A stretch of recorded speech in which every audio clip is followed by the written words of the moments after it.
دونوں مذکر ہیں، ٹھیک ہے، مذکر ہیں، اور اسٹیٹس ان کا اونا کی وجہ سے مرفوع ہے، ٹھیک ہے۔ تو یہ اس کو موصوف صفت سمجھا جا سکتا تھا، لیکن جب ہم آیا ہے تو اب اس نے کیا کیا، ہم نے آ کر یہ کنفرم کر دیا، تصدیق کر دیا کہ الظالمون جو ہے وہ خبر ہے، ٹھیک ہے۔ والکافرون هم الظالمون، اور کافر وہ ظالم ہے، کافر جو ہے وہ ظالم ہے، ٹھیک ہے۔ شرک جو ہے وہ سب سے بڑا ظلم ہے، تو وہ کافر جو ہے وہ ظالم ہے۔ اگر ہم نہیں ہوتا یہاں پر تو اس کو یہ بھی سمجھا جا سکتا تھا کہ یہ موصوف صفہ ہے، ٹھیک ہے۔ اچھا جی، آگے چلتے ہیں، ایک اور مثال ہے یہاں پہ بھی دیکھیں، اگر یہ ہم ہیا نہیں ہوتا تو کیا کیا سمجھا جا سکتا تھا؟ دیکھیں کلمتو، یہ ال بھی نہیں ہے اور یہ تنوین بھی نہیں ہے، تو یہ مضاف ہے، اللہ ہی اس میں جلالہ مضاف ہے، وہ کلمت اللہ، تو اچھا یہ کلمتو جو ہے یہ وہ معرفہ ہے یا نکرہ ہے؟ اس کا اگر مضاف الیہ معرفہ ہے تو ظاہر ہے یہ معرفہ ہے، ٹھیک ہے۔ کلمتو اور العلیا بہت ہائی کلمات، اعلیٰ کلمات، ٹھیک ہے، اعلیٰ اعلیٰ و اعلیٰ کلمات، تو اس کو بھی جو ہے موصوف صفہ سمجھا جا سکتا تھا، العلیا کو کلمہ کی، کلمتو کی صفہ سمجھا جا سکتا تھا، کیونکہ یہ العلیا جو ہے وہ نان فلیکسیبل ہے نا، تو یہ اسی حالت میں مرفوع ہو سکتا ہے، کلمتو بھی مرفوع ہے، ٹھیک ہے۔ تو اس کو موصوف صفہ سمجھا جا سکتا تھا، لیکن ہیا نے آ کر جو ہے وہ ضمیر الفصل ہیا نے آ کر یہ تصدیق کر دی کہ العلیا جو ہے یہ خبر ہے، اور یہ پورا جو الفاظ ہیں یہ جملہ اسمیہ ہیں، یہ کوئی مرکب نہیں ہے، بلکہ وہ ایک پورا جملہ بن گیا، جملہ تام بن گیا، ٹھیک ہے۔ اچھا، اللہ کے کلمات اعلیٰ ہیں، اعلیٰ و اعلیٰ ہے، ٹھیک ہے۔ اچھا جی، آگے اب دوسرا جو ہم نے استعمال پڑھا تھا کہ ضمیر الفصل جو ہے وہ اختصاص پیدا کرنے کے لیے کا بھی فائدہ دیتی ہے، اختصاص پیدا کرنے کا بھی فائدہ دیتی ہے، یا دوسرے لفظوں میں اختصاص پیدا کرنے کے لیے استعمال ہوتی ہے، ٹھیک ہے۔ اچھا، اختصاص مانوی طور پر دو طریقے کے ہو سکتے ہیں، اختصاص جو ہے ایکسکلوسیوٹی جو ہے وہ دو طریقے کے ہو سکتے ہیں، ایک ہوتے ہیں الاختصاص حقیقی، اور ایک ہوتا ہے اختصاص علی وجہ المبالغہ۔ دیکھیں حقیقی سے تو صاف پتہ چل رہا ہے کہ حقیقی اختصاص، اختصاص الحقیقی سے مراد یہ ہے کہ جو بات کسی خاص چیز سے متعلق ہے وہ صرف اسی پر صادق آتی ہے، کسی اور پر نہیں، جیسے ہم کہتے ہیں نا لا الہ الا اللہ، اللہ کے سوا کوئی معبود نہیں، تو کوئی معبود ہو ہی نہیں سکتا، ٹھیک ہے، اختصاص حقیقی ہے۔ دوسرا اختصاص علی وجہ المبالغہ جو ہوتا ہے، اس سے مراد یہ ہے کہ جو بات کسی خاص چیز سے متعلق کہی جا رہی ہے، ٹھیک ہے، دو چیزوں کو باندھا جا رہا ہے، تو جو بات کسی خاص چیز سے متعلق کہی جا رہی ہے وہ اور دوسری چیزوں پر بھی، اور دوسری چیزوں یا اور دوسرے معاملات پر بھی صادق آ سکتی ہے، لیکن اس خاص جگہ یا اس خاص کانٹیکسٹ میں یا کسی خاص گروپ کے ساتھ یہ لائق ہے کہ اسے اسی سے متعلق کیا جائے، ٹھیک ہے۔ اس کو مثال سے سمجھتے ہیں، یہ دیکھیں آگے مثالیں ہیں اس کی، دیکھیں پہلے ہمارے پاس مثال ہے اختصاص حقیقی سے کے لیے، ٹھیک ہے، یعنی کہ اختصاص حقیقی یہ ہے کہ جو بات کسی خاص چیز سے متعلق ہے وہ صرف اسی پر صادق آتی ہے، کسی اور پر نہیں، ٹھیک ہے۔ انہو، بے شک وہ هو التواب الرحیم، بہت زیادہ معاف کرنے والے، اور ہمیشہ بار بار معاف کرنے والے، اور رحیم، رحم کرنے والے ہیں، نہایت رحم کرنے والے ہیں، ٹھیک ہے۔ تو اب ظاہر ہے یہ اللہ تعالیٰ کی خصوصیات ہیں اور یہ اللہ تعالیٰ کے ساتھ خاص ہیں، ٹھیک، تو یہ اختصاص حقیقی، انہو هو التواب الرحیم۔ پھر یہ کہ الاختصاص علی وجہ المبالغہ، اس میں جو ہے کہ یہ جو بات کسی خاص چیز سے متعلق کہی جا رہی ہے وہ کسی اور کانٹیکس میں، کسی اور حالات میں دوسری چیزوں سے بھی ریلیٹڈ ہو سکتی ہے، دوسری چیزوں سے بھی خاص ہو سکتی ہے، لیکن اس پرٹیکولر کانٹیکسٹ میں یہ اس لائق ہے کہ اسی سے متعلق کیا جائے، جیسے یہ ہے اس میں دیکھیں یہ آیت ہے نا، یہ آیت کی جو مثال ہے وہ تو یہ ہے الا انہم هم المفسدون ولکن لا یشعرون، تو ہم جو آ رہی ہے یہ ضمیر الفصل آ رہی ہے، اور یہ کہ آگاہ ہو جاؤ، الا انہم، آگاہ ہو جاؤ، بے شک وہ وہی ہیں جو فساد مچا رہے ہیں، وہی ہیں جو فساد مچا رہے ہیں، لیکن وہ اس کا شعور نہیں رکھتے۔ اچھا، فساد تو یہاں پہ آپ کو پتہ ہے یہ منافقین مدینہ کے لیے آیا ہے، ٹھیک ہے نا، تو فساد تو اور لوگ بھی، منافقین کے علاوہ اور لوگ بھی مچا سکتے ہیں، لیکن یہاں پہ کیوں تاکید اور اختصاص علی وجہ المبالغہ ہے، مبالغہ اس لیے کہ یہ جو اس کا کانٹیکسٹ ہے کہ جب ان سے کہا جاتا ہے کہ فساد نہیں کرو تو وہ کہتے ہیں کہ ہم تو اصلاح کرنے والے ہیں۔ اب یہ جب وہ ان کا دعویٰ ہے کہ اصلاح کرنے والے ہیں، نہیں، وہ اصلاح کرنے والے نہیں ہیں بلکہ وہ فساد پھیلانے والے ہیں، ٹھیک ہے؟ تو آگاہ ہو جاؤ، یہی ہیں جو فساد پھیلا رہے ہیں اس وقت، اس پرٹیکولر کانٹیکسٹ میں یہی ہیں جو فساد پھیلا رہے ہیں، ٹھیک ہے؟ تو یہ اس کی کانٹیکس میں، پرٹیکولر کانٹیکس میں یہ لائق ہے کہ انہیں اس گروہ کو اسی سے متعلق کیا جائے، مفسدوں سے متعلق کیا جائے، ٹھیک ہے؟ اچھا، اب تیسرا استعمال ضمیر الفصل کا وہ ہے تاکید پیدا کرنے کے لیے۔ اچھا، یہاں پہ یہ کہ اور جگہوں پہ بھی تاکید پیدا ہوتی ہے، لیکن خاص طور پر یہ جو تاکید کے لیے دیکھیں کہ ہمارے پاس مثالیں ہیں، ان مثالوں میں یہ عموماً جملے میں کوئی گرامر کی پوزیشن نہیں لے رہی، صرف تاکید کے لیے آئی ہے۔ یہاں پہ کوئی گرامر کی پوزیشن نہیں لے رہی بلکہ صرف تاکید کے لیے آئی ہے، اور اس کا ریٹوریکل بینیفٹ یا بلاغی فائدہ جو ہے وہ صرف تاکید ہے۔ یہ دیکھیے یہاں پہ وَنَصَرْنَاهُمْ فَكَانُوا هُمُ الْغَالِبِينَ، وَنَصَرْنَاهُمْ، ہم نے ان کی مدد کی، ٹھیک ہے؟ اور ہم نے ان کی مدد کی۔ اگر ہم نہ بھی ہوتا نا تو فکانو، تو وہ فکانو الغالبینہ، یہ کانا کی منصوب خبر ہے نا، خبر کانا منصوب، تو وہ غالب آ گئے، اور ہم نے ان کی مدد کی تو وہ غالب آ گئے۔ جب یہ ہم آیا ہے تو اس کی کوئی گرامر کی پوزیشن نہیں ہے، کانو میں واو، یہ جو واو ہے وہ اسمو کانا ہے، الغالبینہ جو ہے وہ اس کی منصوب خبر ہے، لیکن یہ جو ہم آیا ہے یہ تاکید کے لیے، اور ہم نے ان کی مدد کی تو پھر وہی لوگ غالب آ گئے، وہی لوگ غالب آ گئے، تو یہاں پہ تاکید کے لیے آیا ہے، اور اس کی ہمیں کوئی وجہ، کوئی گرامر کے لحاظ سے بھی وجہ نہیں مل رہی ہے، ٹھیک ہے؟ جیسے پہلے اولئک هم المفلحون میں گرامر کی وجہ یہ تھی کہ وہ اگر ہم نہیں ہوتا تو وہ اس کو ہم مرکب اشاری سمجھ سکتے تھے، جیسے آپ نے دیکھا تھا نا یہ اس میں اگر یا نہیں ہوتا تو ہم اس کو موصوف صفت سمجھ سکتے تھے، یہاں پہ بھی ہم نہیں ہوتا تو موصوف صفت سمجھ سکتے تھے، تو یہاں پہ گرامر کی کوئی وجہ تھی۔ اسی طریقے سے یہ اولئک هم المفلحون میں ہم نہیں ہوتا تو ہم اس کو مرکب اشاری سمجھتے، لیکن یہ جو اس کے لیے آتا ہے تاکید کے لیے، اور خصوصاً تاکید کے لیے جب آتا ہے تو اس میں گرامر کی کوئی پوزیشن نہیں ہوتی، ٹھیک ہے؟ اس میں گرامر کی کوئی پوزیشن نہیں ہوتی، جیسے اس میں ہم نے دیکھا وَنَصَرْنَاهُمْ فَكَانُوا هُمُ الْغَالِبِينَ۔ اچھا، اس کے بعد ایک اور مثال ہے، اس میں بھی یہی ہے کہ وَقَوْمَ نُوحٍ مِّن قَبْلُ، اور نوح کے لوگ، نوح کی قوم، اس سے پہلے نوح کی قوم۔ اچھا، یہ قوم نوح، یہ مبتدا منصوب آیا ہے، بہت ریئر کیسز میں مبتدا جو ہے وہ منصوب آ سکتا ہے، اس کے بلاغی فائدے ہوتے ہیں، ٹھیک ہے؟ اچھا، اور نوح کی قوم، ان سے پہلے نوح کی قوم، انہم، بے شک وہ، بہت وہ تھے، کانو، بے شک کانو وہ تھے، ہم ازلما و اتقا، بہت بہت ظالم اور بہت سرکش، بہت ہی ظالم اور بہت ہی سرکش تھے، ٹھیک ہے نا؟ تو اس میں تاکید بہت زیادہ ہے، انہم کانو ہم، ٹھیک ہے؟ اس میں تاکید بہت زیادہ ہے، اور یہاں پہ ہم جو ہے وہ اس کی کوئی گرامر کی پوزیشن نہیں ہے، قواعد کے حساب سے کوئی پوزیشن نہیں ہے، کیونکہ کانو میں یہ واو جو ہے یہ اس کا اسم ہے، اور ازلما اور اتقا جو ہے وہ اس کے خبر ہیں، لیکن ہم نے آ کے مزید اس میں تاکید پیدا کیا ہے، ٹھیک ہے؟ اچھا جی، یہ ہو گیا ضمیر الفصل کے ہم نے تین مختلف فوائد یا استعمالات دیکھ لیے، کہ وہ خبر کی تصدیق کرنے کے لیے آتا ہے، اختصاص پیدا کرنے کے لیے آتا ہے، یا پھر تاکید پیدا کرنے کے لیے۔ اب ہم جا رہے ہیں اگلی ٹاپک پہ، یعنی کہ ضمیر الشان پہ۔ ضمیر الشان کیا ہے؟ یہ بھی ضمیر ہے، ٹھیک ہے، لیکن ضمیر الشان وہ ضمیر جو کسی جملے کے شروع میں آئے اور کسی دوسرے اسم کی طرف پلٹ نہیں رہی ہو، تو پھر وہ ضمیر الشان کہلاتی ہے۔ پہلی بات یہ ہے کہ یہ ضمیر جو ہوتی ہے وہ جملے کے بالکل شروع میں آتی ہے، اور دوسری یہ کہ اس جملے سے پہلے اگر کوئی جملہ ہے تو نہ تو وہ کسی اسم کی طرف پلٹ رہی ہوتی ہے، نہ ہی آباد کے آنے والے جملے میں کوئی اس کا عائد ہوتا ہے، ٹھیک ہے؟ تو ہم پہلے پڑھ چکے ہیں، آپ کو پتہ ہے کہ عام طور پر جب ضمیر کسی جملے میں آتی ہے تو وہ کسی پہلے آنے والے اسم کی طرف پلٹ رہی ہوتی ہے، اور اس اسم کو جس کی طرف ضمیر پلٹ رہی ہوتی ہے اس کو ہم اس کا مرجع کہتے ہیں۔ لیکن ضمیر الشان کی یہ خاصیت ہے کہ یہ جملے کے شروع میں آتی ہے اور کسی دوسرے اسم کی طرف پلٹ نہیں رہی ہوتی۔ ضمیر الشان کے آنے کا اصل مقصد بعد میں آنے والے جملے کی اہمیت اجاگر کرنا ہوتا ہے، یعنی اب جو بات کہی جا رہی ہے وہ بہت اہم ہے۔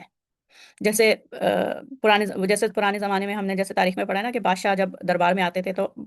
کہا جاتا تھا با ادب، با ملاحظہ، ہوشیار، تو یہ ضمیر جو ہے جملے کے شروع میں آ کر یہ بتاتی ہے کہ اب جو بات کہی جا رہی ہے وہ بہت اہم ہے، تو آپ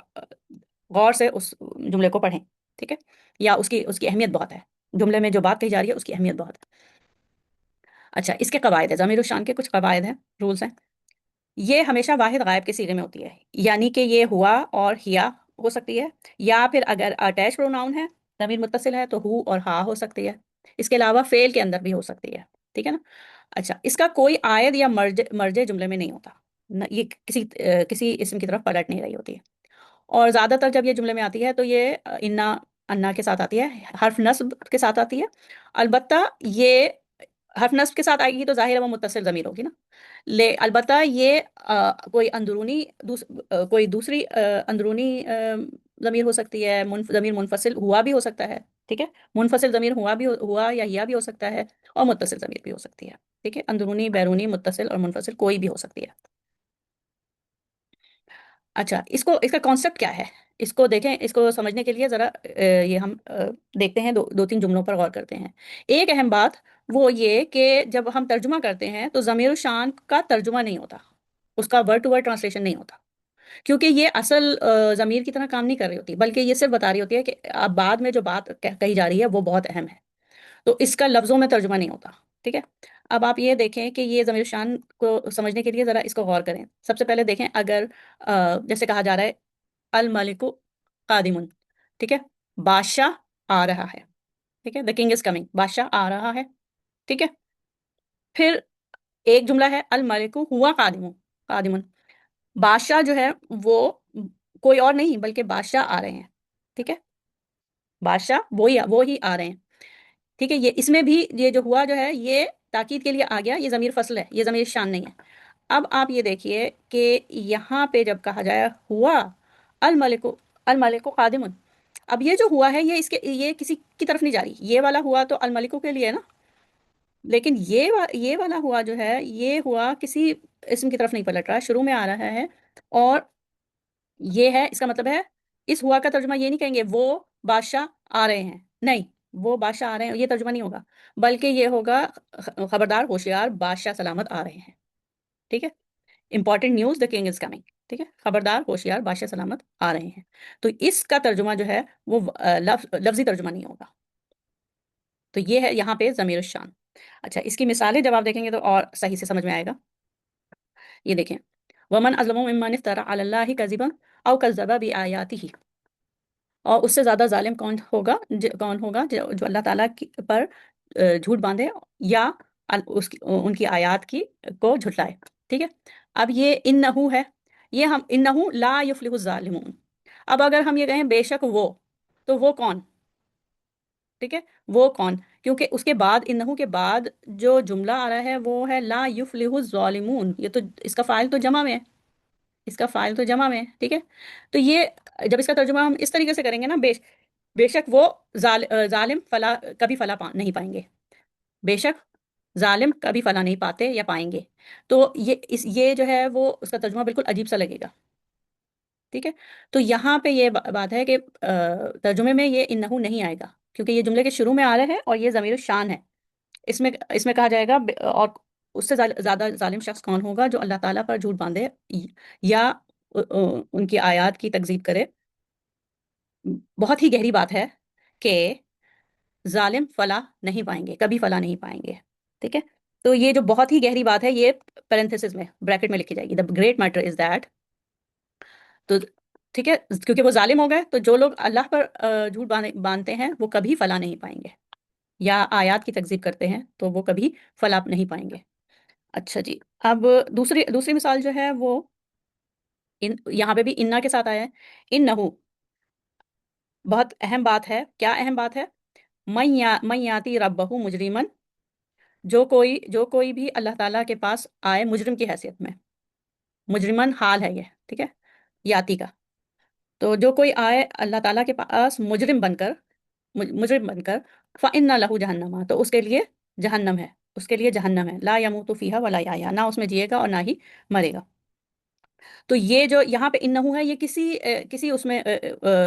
اسم کی طرف نہیں پلٹ رہی، بلکہ یہ شروع میں ہی آ رہی ہے، اور یہ جو ہے